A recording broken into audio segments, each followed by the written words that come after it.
Himarket.vn xin kính chào các bạn. Hôm nay mình sẽ giới thiệu với các bạn một dòng máy khoan chính hãng của BOSCH. Đây là máy GSB 550 và đây là cái hộp của chúng ta. Và mình sẽ cái tên niêm phong này luôn các bạn nè, sẽ tên niêm phong này luôn. Mình sẽ mở hộp để mình sẽ gì. Và khi bạn thấy vậy thì nó sẽ có một cái bộ combo rất là nhiều món, hơn 100 món. Trong đó sẽ có sách hướng dẫn sử dụng và phiếu hành sản phẩm chính hãng của BOSCH này.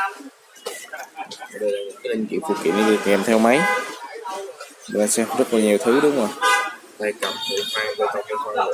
khoan sắt rất là nhiều. Có một cái dao cắt nè. Đây những cái đầu bắt vít. Ở đây những cái đầu bắt bu lông. Mình sẽ có một cái búa máy chúng ta GSB 550. Sẽ có một cờ le, một cái kèm, một cái thước thủy, rất là nhiều đồ đúng không ạ?